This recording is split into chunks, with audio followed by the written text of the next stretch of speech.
में फरमाए तो कद अफ़लह मन तज़क्का, कामयाब हुआ जे तज़किया नफ्स कयो। तज़किया नफ्स, पंहिंजे नफ्स ना ॾिसो, पंहिंजे पाण ना ॾिसो त छा कयो आहे असां। बार बार दीन जा मुहाफ़िज़ जल्दी तयार थी, हक़ ॻाल्हि सां विसाए तूं बातिल जे बाहि खे, ज़ुल्मत जो ज़ंग लाए पोइ मौसम बहार थी, हक़ ॻाल्हि सां विसाए तूं बातिल जे। या अय्युहल्लज़ीना आमनु तक़ुल्लाह वलतंजुर नफ्सुम मा क़द्दमत लिग़द वत्तक़ुल्लाह इन्नल्लाह ख़बीरुम बिमा तअमलून। सुब्हानक ला इल्म लना इल्ला मा अल्लमतना इन्नका अंतल अलीमुल हकीम। हम्दो सना दुरूद व सलाम का बाद मुअज़्ज़ज़ सामीन, बरादरान इस्लाम, वाजिबुल एहतराम दोस्तों, बुजुर्गों, भाइरों, साल 2020 गुज़री चुको। कुछ माण्हू जो चवण आहे त इहो साल इस्लामी न आहे, इस्लामी साल शुरू थींदो आहे मुहर्रमुल हराम खां। बहरहाल ॾिठो वञे त साल इस्लामी हुजे या न हुजे, ज़िंदगी जो हिकु साल गुज़री चुको आहे।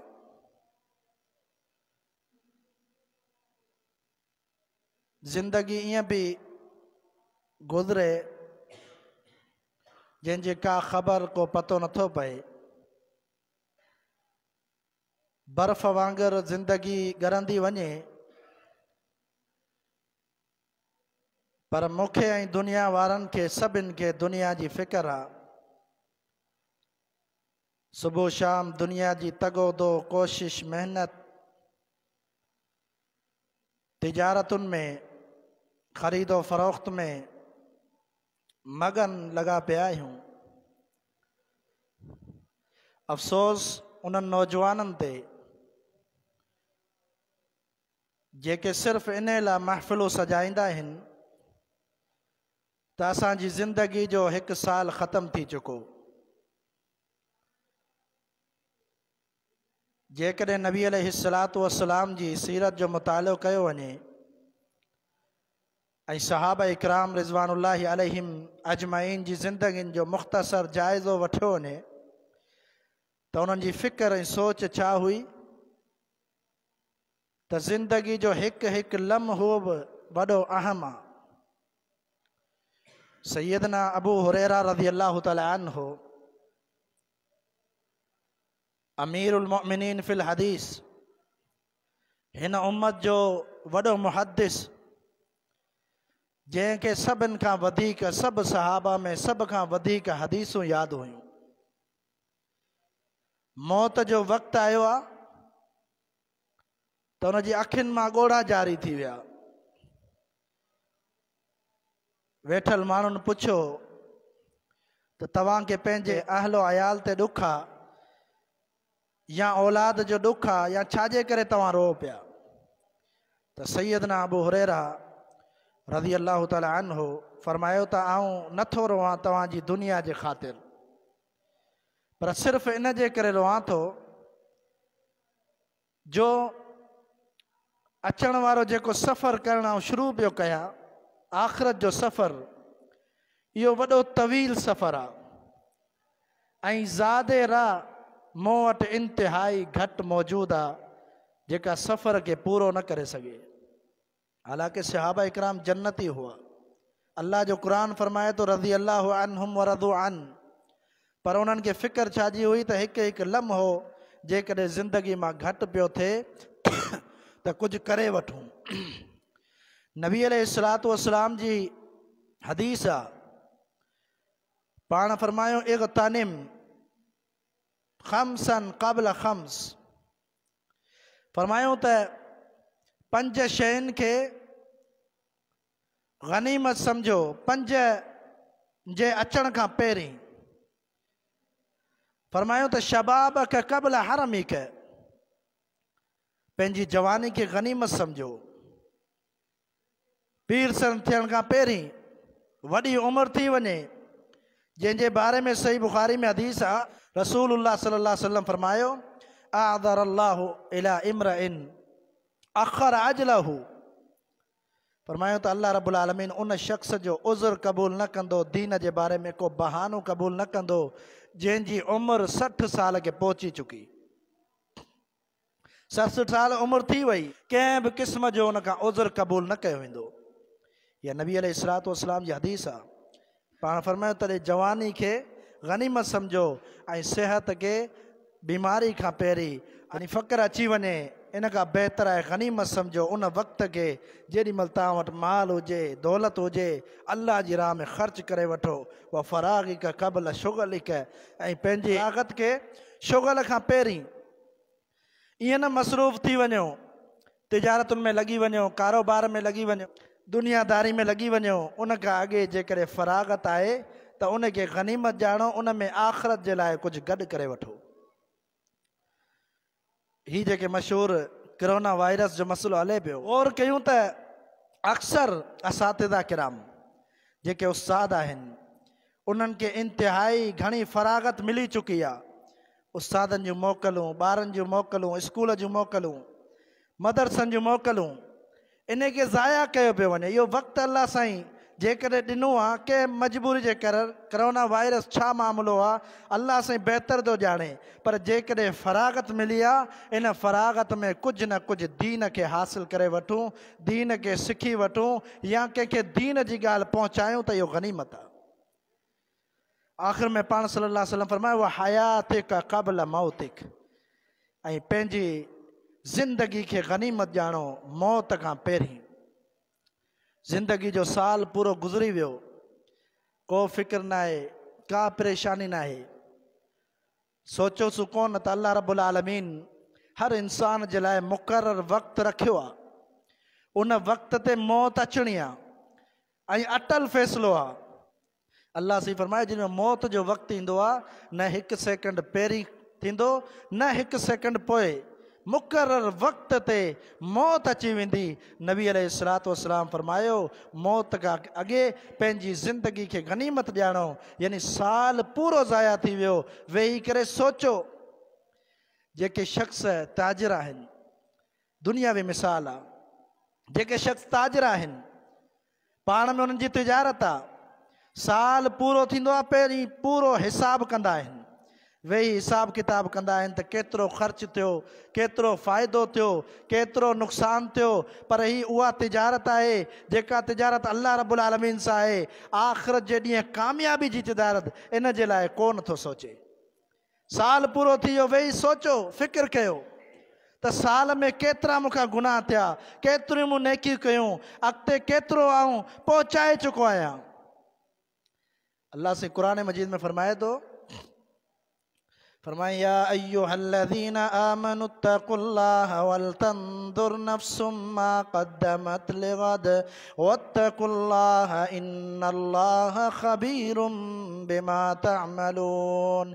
ए ईमान वारो, अल्लाह जी ज़ात खां डिॼो ऐं इहो ॾिसो त तव्हांखे सभिनि खे घुरिजे त आख़िरत जे लाइ तव्हां छा गॾु कयो आहे, अॻिते छा मोकिलियो अथव। दुनिया में त घणो गॾु थी वियो, ज़मीनूं बि आहिनि, दौलत बि आहे, तिजारत बि आहे, मकान बि आहिनि, घर बि आहिनि, हर शइ मौजूदु आहे, पर अॻिते जे लाइ छा मोकिलियो अथव।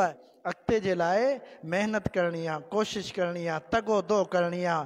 रब्बुल आलमीन कुरान मजीद में फरमाए थो क़द अफ़लह मन तज़क्का, कामयाब हुआ जंहिं तज़किया नफ़्स कयो।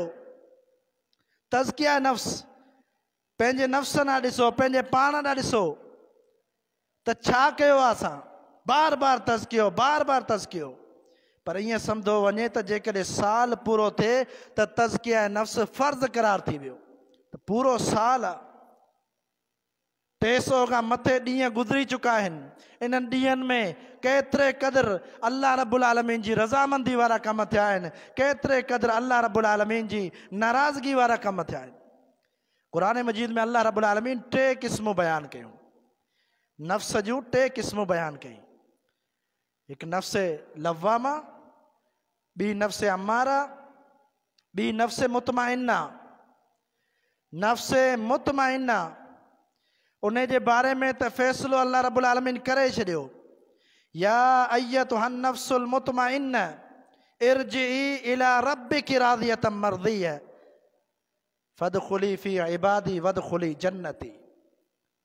ये चयो वेंदो आहे जेॾी महिल नफ़्स मुतमइन्ना जंहिं शख़्स जी हुजे उन जो मौत वाक़िअ थी वञे, चयो वेंदो आहे ए नफ़्स मुतमइन्ना अल्लाह जे बाननि में शामिल थी वञ ऐं जन्नत में दाख़िल थी वञ। उन नफ़्स खे जन्नत में दाख़िल कयो वेंदो आहे। मुतमइन्ना छा आहे? मुतमइन्ना इहा आहे जंहिंजो लॻाव तिलावत सां हुजे, जंहिंजो लॻाव दीन सां हुजे, जंहिंजो लॻाव मुहबत सारी जी सारी अल्लाह जी रज़ामंदी जे लाइ हुजे। फरमाए त इहा जेका नफ़्स मुतमइन्ना आहे इहा कामयाबु आहे। जेॾी महिल रूह कब्ज़ थींदो आहे इनखे चयो वेंदो आहे त जन्नत में दाख़िल थी वञ। फरमाए नफ़्स अम्मारा बि आहे। नफ़्स अम्मारा उहा आहे जेका बुराई जो हुकुम ॾे, बार बार ख़्वाहिश अचनि ऐं इहा नफ़्स चए त इहो कमु कर, बुराई जो कमु आहे, नाराज़गी जो कमु आहे, रब ताला सां शिरक आहे, पर नफ़्स अम्मारा चवंदी इहो कर कमु ऐं फ़रिश्तो चवंदो इन खां रुकिजी वञ। पर जेकॾहिं इन में को दाख़िल थी वियो त उहो शख़्स नाकाम थी वेंदो। इन जे हुकुम ते हलियो, इन जी ख़्वाहिशात ते हलियो। नफ़्स लवामा गुनाह करण खां पोइ जंहिं ते मलामत करे, इन जे बारे में अल्लाह रब्बुल आलमीन कसम कयो आहे क़ुरान मजीद में, वला उक़सिमु बिन नफ़्स लवामा। फरमाए त कसम आहे उन जो जेका नफ़्स लवामा आहे, अल्लाह से कसम खयो। इन जे करे जो इंसान गुनाहगार आहे, ख़ताकार आहे। नबी अलैहिस्सलातु वस्सलाम फरमायो, जामे तिरमिज़ी जी हदीस आहे, कुल्लु बनी आदम ख़त्ताऊन व ख़ैरुल ख़त्ताईन तव्वाबून। इब्ने आदम सभई सभु गुनाहगार आहिनि, उन्हनि मां बहितरीन उहे माण्हू आहिनि जेके तौबा करण वारा, इस्तिग़फ़ार करण वारा। इन लफ़्ज़ लवामा जी ख़ूबी आहे त जेॾी महिल इंसान खां गुनाह थी वञे इहा फ़ौरन मलामत कंदी, अफ़सोस कंदी ऐं फ़ौरन अल्लाह ॾांहुं रुजू करे तौबा ऐं इस्तिग़फ़ार कंदी। सैयदना अबू बकर सिद्दीक़ रज़ी अल्लाह तआला अन्हु फरमाए थो, जेॾी महिल ख़ता थी वञे फ़ौरन 2 रकातूं पढ़ी अल्लाह खां मग़फ़िरत कयो। ॼाणी वारी ख़ता न कजे, पर जेकॾहिं इंसान बशरी तक़ाज़े जे मुताबिक़ गुनाह थी थो वञे त फ़ौरन 2 रकातूं पढ़ी अल्लाह खां मग़फ़िरत करे, तौबा इस्तिग़फ़ार करे। या अय्युहल्लज़ीना आमनू तूबू इलल्लाहि तौबतन नसूहा। ए ईमान वारो अल्लाह ॾांहुं तौबा कयो, सची पक्की तौबा कयो। अहिड़ी तौबा हुजे जेका हमेशह जे लाइ तौबा हुजे। उन गुनाह खां तौबा इस्तिग़फ़ार अहिड़ो हुजे जो वरी उहो गुनाह न कजे, उन जे वेझो न वञे। साल गुज़री वियो त हर शख़्स खे घुर्जे त पूरे साल जे लाइ अल्लाह खां इस्तिग़फ़ार करे, तौबा करे त अल्लाह रब्बुल आलमीन नफ़्स अम्मारा मूंखे हुकुम ॾिनो ऐं फितरत में गुनाह आहे, ए अल्लाह गुनाह थी वियो, जेकॾहिं पूरे साल में मूंखां कमियूं थी वियूं, कोताहियूं थी वियूं, ए रब्बुल आलमीन तूं माफ़ फरमा। इन्नी ज़लमतु नफ़्सी ज़ुल्मन कसीरा वला यग़फ़िरु ज़ुनूब इल्ला अंत। नबी अलैहिस्सलातु वस्सलाम कहिड़ी दुआ कंदा हुआ? ए अल्लाह मूं पंहिंजे नफ़्स ते वॾा ज़ुल्म कया आहिनि।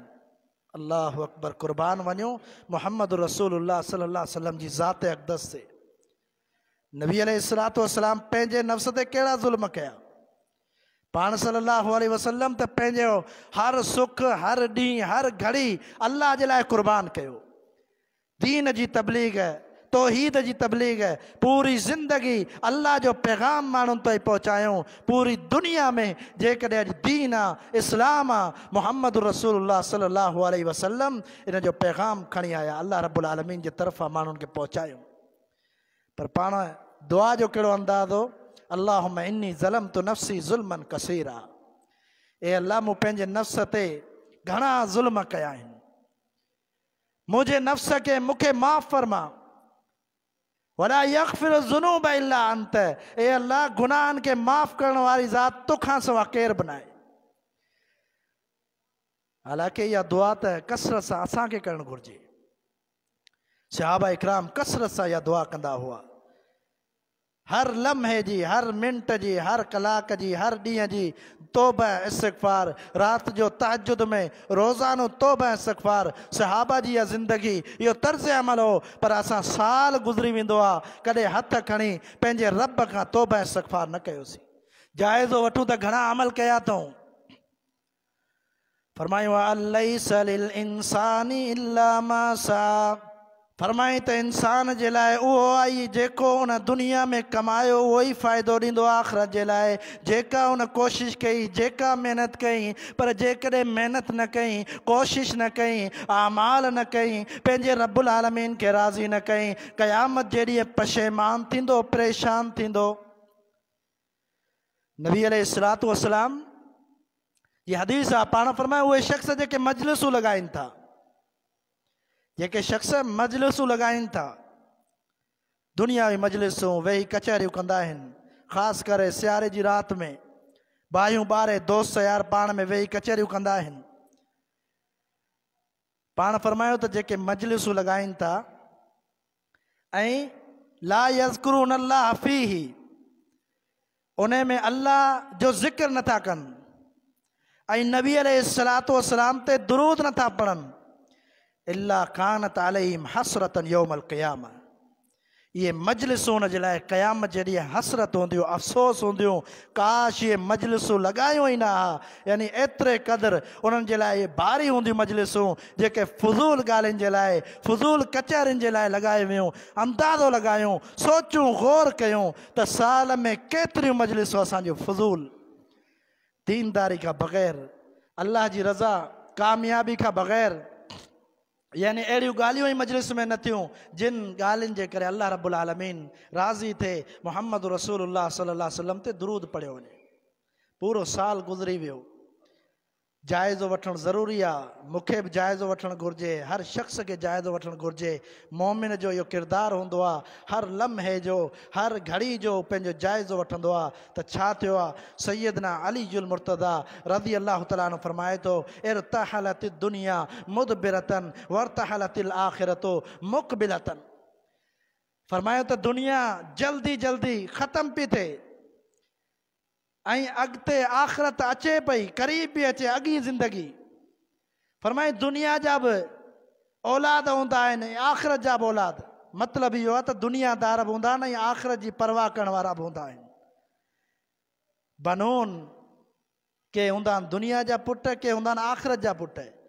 यानी दुनिया जे लाइ महिनत करण वारा, आख़िरत जे लाइ महिनत करण वारा। पाण फरमायो वला तकूनु मिन अबनाइ दुनिया, दुनिया जे औलाद मां न थिजो। फ़इन्नल यौम अमलन वला हिसाब व गदन हिसाबुन वला अमल। अॼु दुनिया में अमल जी ज़िंदगी गुज़ारे सघो था, अमल जे लाइ मोहलत आहे, करे वठो अमल जेतिरा करे सघो था। पर फरमायो जॾहिं महिल क़यामत जो ॾींहुं ईंदो, आख़िरत जो ॾींहुं ईंदो, उन ॾींहुं गदन, उन ॾींहुं छा थींदो, हिसाब किताब शुरू थी वेंदो। अमल जी का बि इंसान खे मोहलत न मिलंदी। दुनिया मज़राअतुल लिल आख़िरा, मज़राअतुल लिल आख़िरा, आख़िरत जी बनी आहे। हिन में फसल पोखियो, जेका बि शइ पोखींदो क़यामत जे ॾींहुं लुड़ींदो ऐं उहो ई मिलंदो। जेकॾहिं दुनिया में का सुठी पोख न विधीसूं, को सुठो अमल न कयोसीं, नेकी ऐं बुराई में फ़र्क़ु न कयोसीं, हमेशह दुनिया में अहिड़ा कम जंहिंसां अल्लाह बि नाराज़ थिए, मुहम्मद रसूलुल्लाह सल्लल्लाहु अलैहि वसल्लम जी सुन्नत जे मुताबिक़ अमल न हुजनि, साल गुज़री वञनि, महीना गुज़री वञनि, हफ़्ता गुज़री वञनि, ॾींहं गुज़री वञनि, कलाक गुज़री वञनि, सॼी ज़िंदगी जेकॾहिं अमल वारी ज़िंदगी न आहे त क़यामत जे ॾींहुं कुझु न हूंदो जेको हुनखे सिलो मिले। इन करे हर ॾींहुं मुहासिबो ज़रूरी आहे। क़द अफ़लहल मुमिनून, कामयाब थी विया ईमान वारा, मोमिन कामयाब थी विया। उन्हनि जो कमु छा आहे, नेकियूं कहिड़ियूं बयानु कयूं वियूं, नमाज़ पढ़ण वारा आहिनि, ज़कात अदा करण वारा आहिनि। साल गुज़रण खां पोइ कई माण्हू आहिनि जिन खे उहिदा मिलिया, कई माण्हू आहिनि जंहिंजे मातहत उन जा मज़दूर आहिनि। असां सोचियो आहे कॾहिं मज़दूर खे नमाज़ जो हुकुम ॾियूं। कम ते मज़दूर लॻो पियो हूंदो ऐं सेठ मालिक जेको पाण हूंदो पाण वञी नमाज़ पढ़ंदो, भले केॾो नमाज़ी हुजे। तजर्बो कयो वियो आहे त पंहिंजे मज़दूर खे नमाज़ जे लाइ न चवंदो, हालांकि इहो हुकुम शरई आहे त मातहत खे हुकुम ॾियो नमाज़ जो, ज़कात जो, नेकी जो ऐं बुराई खां उनखे रोकियो। यकीनन साल खां पोइ कंहिंजूं ज़िम्मेदारियूं चेंज थींदियूं, कंहिंजूं सदारतूं चेंज थींदियूं, वज़ारतूं चेंज थींदियूं। उन्हनि जो कमु छा आहे त उहे बि दीन खे क़ाइमु कनि, उहे बि दीन खे क़ाइमु कनि ऐं दीन जे मुताबिक़ पाण बि ज़िंदगी गुज़र कनि ऐं माण्हुनि खे बि हुकुम ॾियनि त दीन जी ज़िंदगी बसर कनि। नबी अलैहिस्सलातु वस्सलाम खां सवाल कयो वियो, पाण सल्लल्लाहु अलैहि वसल्लम खां सवाल कयो वियो। सवाल छा आहे त अक़ियस केरु आहे, दाना शख़्स केरु आहे, समझदार अकुलमंद। नबी अलैहिस्सलातु वस्सलाम फरमायो त अकुलमंद ऐं दाना शख़्स उहो आहे जेको आख़िरत जी तयारी करे। अकुलमंद ऐं दाना उहो आहे जेको आख़िरत जी तयारी करे, जंहिंखे ज़िंदगी जो फ़िक्र आहे, दुनिया जो फ़िक्र आहे, उहो अकुलमंद ऐं दाना न आहे। अल कय्यिसु मन दान नफ्सहु व अमिल लिमा बअदहु। अकुलमंद उहो आहे जेको ज़िंदगी में अमल करे अॻी ज़िंदगी जे लाइ, पर दुनियादारी जे लाइ एतिरे क़दुरु न वञे जो उनखे दीन बि छॾिणो पए ऐं नमाज़ बि छॾिणी पए, दीनदारी बि छॾिणी पए ऐं दुनिया में ई पइजी वञे। पाण फरमायूं न, अकुलमंद उहो आहे जेको अॻिते जी तयारी करे। हीअ त पूरो साल गुज़री वियो। नबी अलैहिस्सलातु वस्सलाम जी हदीस आहे, पाण फरमायो लन तज़ूल क़दम अब्दिन हत्ता युसअल अन खम्स। इब्ने आदम जे पैर में हरकत न हूंदी क़यामत जे ॾींहुं जो पंहिंजो पैर अॻिते वधाए, उन जे कदम खे रोकियो वेंदो, ताक़त ऐं कुवत उन जी सलब थी वेंदी, ताक़त ई उन में न रहंदी जो पंहिंजो कदम अॻिते वधाए। हत्ता युसअल अन खम्स, जेसीं ताईं उन खां 5 ॻाल्हियुनि जो सवाल न कयो वञे। सभ खां पहिरियों अन उम्रिही फीमा अफना, उन जी उम्र जे बारे में पुछियो वेंदो त पूरी ज़िंदगी जेका तोखे ॾिनी वई आहे किथे गुज़ारी।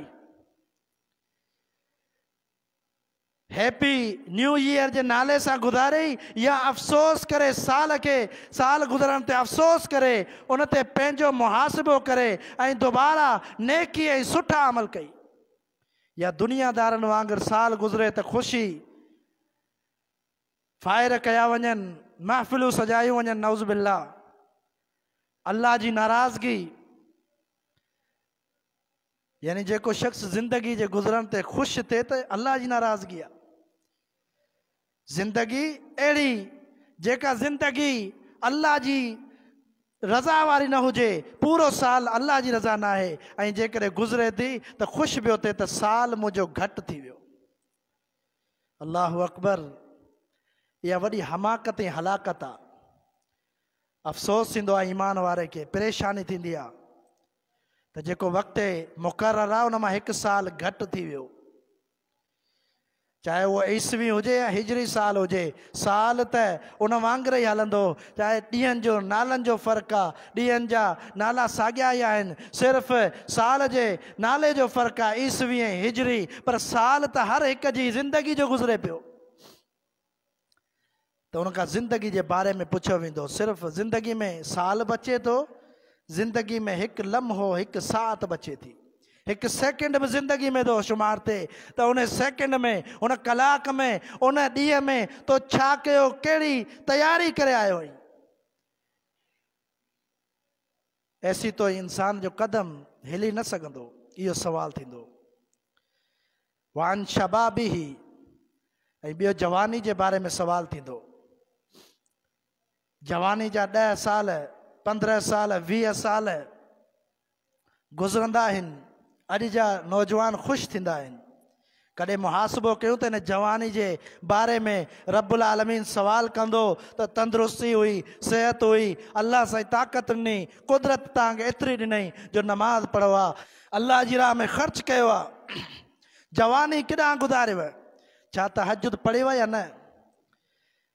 सर्दी जी इबादत अल्लाह रब्बुल आलमीन खे वॾी पसंदि आहे। रात जो सर्दी जे ॾींहंनि में तहज्जुद पढ़णु अल्लाह रब्बुल आलमीन खे वॾो पसंदि आहे। हिकु सहाबी जे सकरात जे वक़्त में रोए पियो। सहाबा इकराम पुछो त रोअण जी वजह? जी ॾुख मूंखे इन ॻाल्हि जो आहे जो आउं ॾिसां पियो त मुंहिंजी ज़िंदगी हाणे ख़तमु पई थिए। ॾुख इन ॻाल्हि जो आहे जो मौसम सरमा आहे, सर्दियुनि जूं रातियूं जेके हूंदियूं आहिनि असांजे लाइ वॾियूं बहितरीनु हूंदियूं आहिनि, उन में उथी करे पंहिंजे रब खे यादि कंदा आहियूं, पंहिंजे रब खे राज़ी कंदा आहियूं, तहज्जुद पढ़ंदा आहियूं। मूंखे ॾुख इन ॻाल्हि जो आहे उहे सर्दी जूं रातियूं मूंखां ज़ाया थी वेंदियूं। मौसम सरमा में मूंखे मौत बि अचे, सर्दी जूं रातूं ज़ाया थी वेंदियूं, ॾींहं ज़ाया थी वेंदा।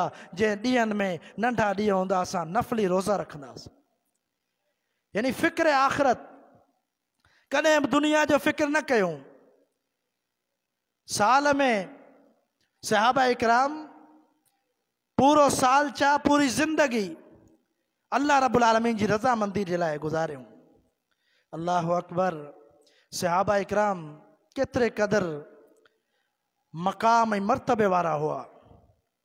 ग़ालिबन सैयदना सईद बिन आमिर रज़ी अल्लाह तआला अन्हु, दुनिया खां एतिरी नफ़रत हुई उन्हनि खे, दुनिया खां यानी जेका दुनियादारी में लॻाए माल खां का बि उन्हनि जी मोहबत न हुई।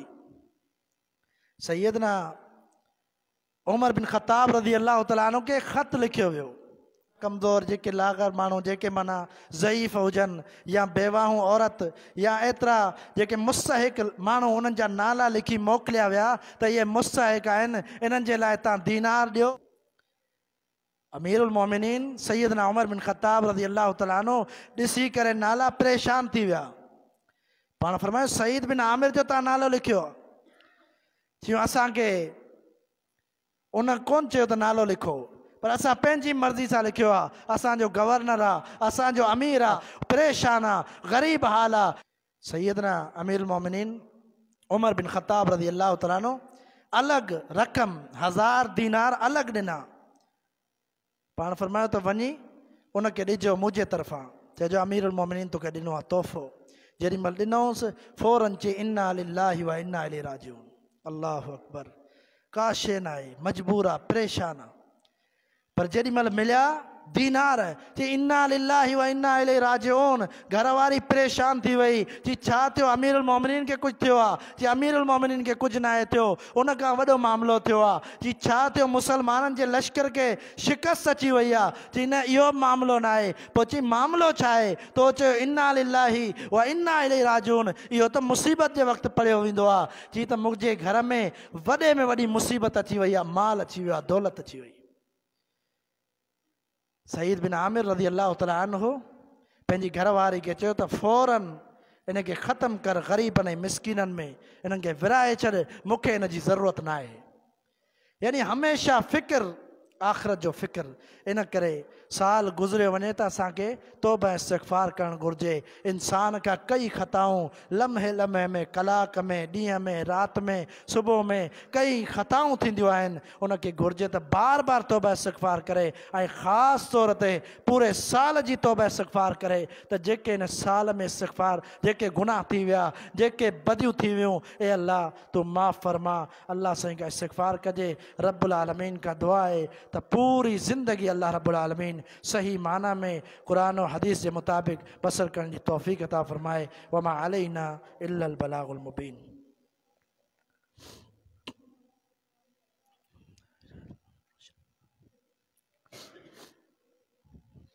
इन्नल हम्दुलिल्लाह नहमदुहु व नस्तईनुहु व नस्तगफिर व नऊज़ु बिल्लाहि मिन शुरूरि अनफुसिना व मिन सय्यिआति अमालिना मन यहदिहिल्लाहु फला मुदिल्ल लहु व मन युद्लिल्हु फला हादिय लहु व अशहदु अन ला इलाहा इल्लल्लाह वहदहु ला शरीका लहु व अशहदु अन्न मुहम्मदन अब्दुहु व रसूल।